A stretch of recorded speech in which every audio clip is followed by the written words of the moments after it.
Welcome, Chris Dempsey. It's great to be on with everybody this morning.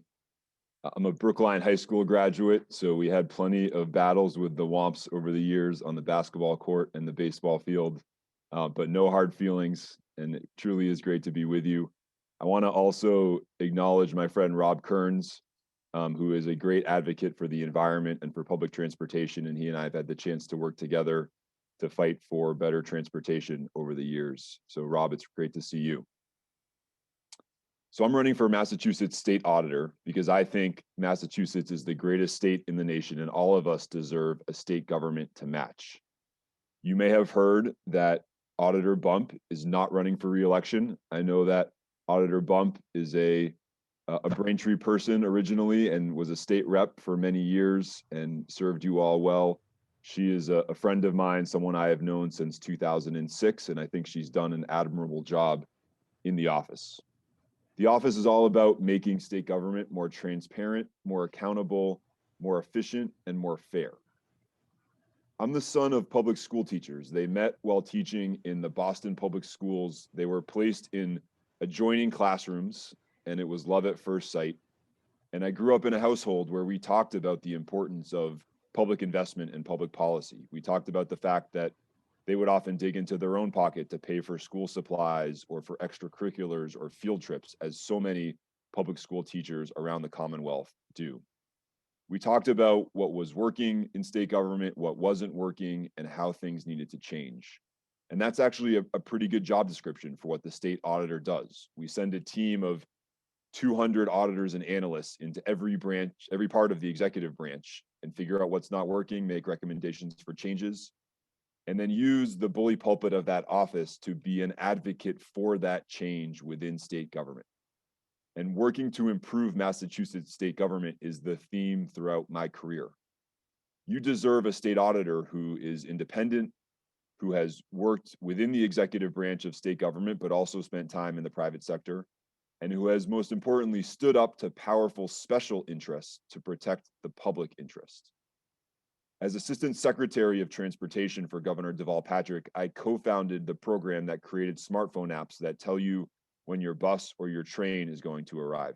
Now, we all know that too often those apps are telling us that those buses and trains are going to be late, but at least we have that information. I think someone said on this call earlier, knowledge is power, and we've empowered transit riders to have better information about their trips through that program. The MBTA was the very first agency on the entire East Coast to adopt that policy because of our work.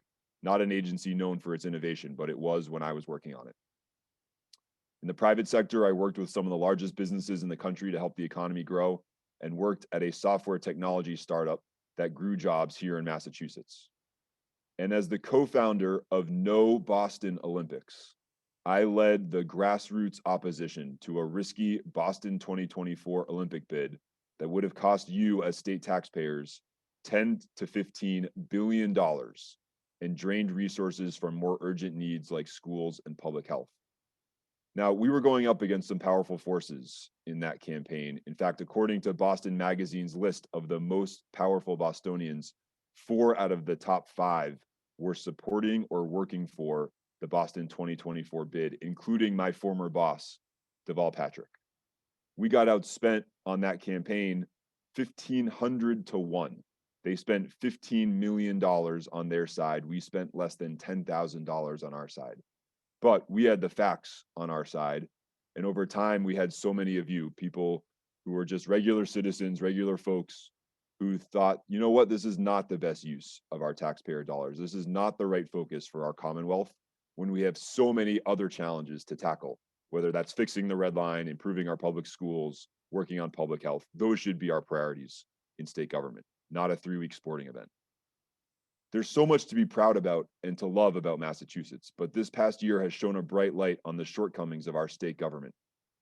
Terrible tragedies like the death of 77 veterans at the Holyoke Soldiers Home are avoidable, but we need to elect leaders who hold government to a high standard and who think differently about longstanding problems. State government is not doing enough to address skyrocketing housing prices, the climate crisis, student debt, a torn social safety net, and public services that aren't delivering in this important moment of recovery. I know that Massachusetts can and must have a government, a commonwealth that fixes those problems and helps everyone to succeed. That's why I'm running for state auditor, and that's why I'm asking for your support today. I'm so grateful to all of you for being a part of the Democratic Party process. It's really important that you're here. I look forward to meeting many of you in person over the course of this summer and especially in Lowell in September. Thanks so much for the opportunity. Thank you very much for coming to our caucus and introducing yourself. I hope that you can come and visit us again over the next year or so.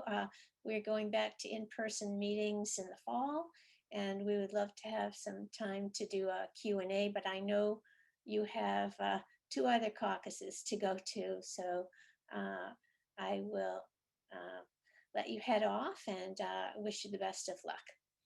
Thanks so much, Kathy, and everybody. Good luck with the caucus. Thank you.